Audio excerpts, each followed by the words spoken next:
Hi there, my name is Toby, and on this video I want to share with you a little stretching routine that I often work through, or some variation of what I usually do. And if you're a martial artist, this is particularly good because this is designed for stretching out your legs for kicking, but it also has some balancing in there, whole structure work. And I'll talk you through my approach to this. Now, you don't have to go quite as wide as me here, go as far as you can go. But really, you see, my focus is always on the spine. I'm always trying to get the spine nice. So I've stretched open the hips, obviously, going towards the splits. But what I'm trying to do is stretch up the spine. I'm arching slightly backwards, pulling the belly in, and starting by twisting a little bit, twisting the spine and feeling that stretch go into the hips.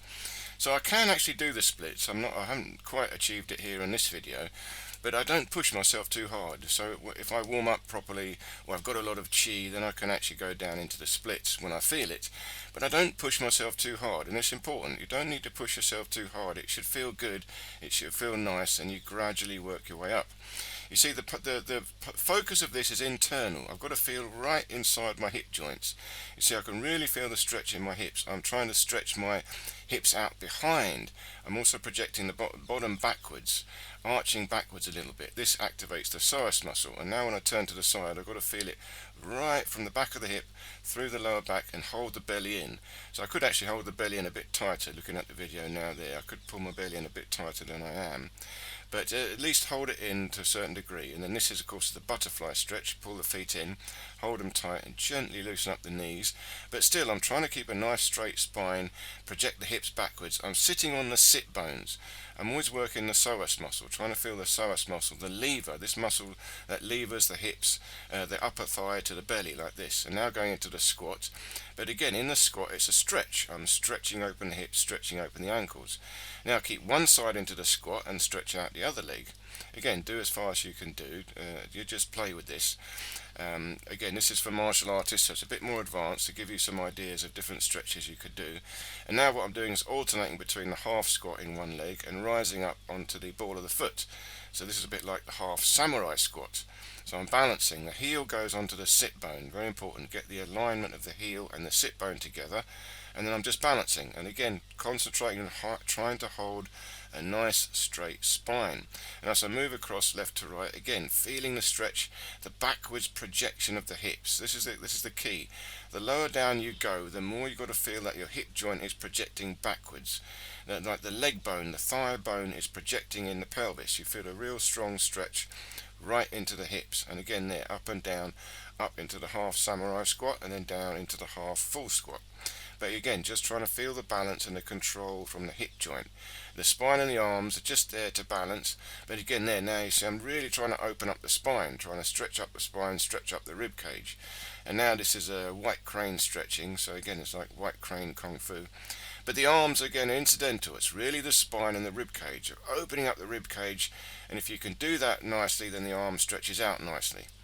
You see, but again, it's not even a straight line. I'm just really opening the spine, opening the rib cage, and opening the hips, all at the same time, and then alternating one hip to the other hip to the other hip. And then when I drop down now here into the actual splits, trying to move towards the splits. Well, here a bit more of the white crane, but now flat-footed. So both feet are flat on the floor. And then now we drop down into the splits. Again, I support my body weight, but I go down slowly and carefully, so my whole body weight is supported on the palms of the hands. So I'm leaning forward, but I've got a backwards arch. I'm arching backwards, pulling the belly in, letting the shoulders project up and back as well, and ever so gently dropping down into the hips, trying to feel the stretch at the back. This is key. You see, the hips have got to be loose, stretched apart. It's not that I'm trying to open the hips in the front in the splits. I'm trying to pull the legs apart, away from each other, separating out the hip from the pelvis. As if you can do that, you'll get closer and closer to the splits. That is the secret to getting to the splits. But again, I don't push myself. I can do it, but as you can see, I didn't quite manage it here. And then loosen up the legs. And now what I'm doing is turning the hips the other way. You see, I've opened the hips in the splits. Now I open the hips the other way around. Drop the knee down. Now be very careful when you do this.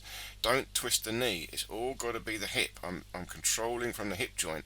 And you can see I'm rotating the hip in, stretching it into the spine, all the way up to the shoulder. So I've got to feel it in the control in the pelvis, the hip, and the glutes. I squeeze the glutes to rotate the hip round. So I've done the hips both ways, open up in front and then open them up behind, and then come back again to the nice squat position. Here's a nice relaxed open up. You collapse in the leg, you're stretching the ankle, you're stretching the hip, and you're stretching the spine. And from that you get a nice bounce, up with a deep breath in, a deep breath out. Okay, I hope you enjoyed this little routine. It's my own personal little stretching routine. I hope it gave you some ideas. You can try following along if you like, or try any of those ideas as you feel like it. Okay, thank you so much for watching, and I look forward to seeing you in one of these other videos here.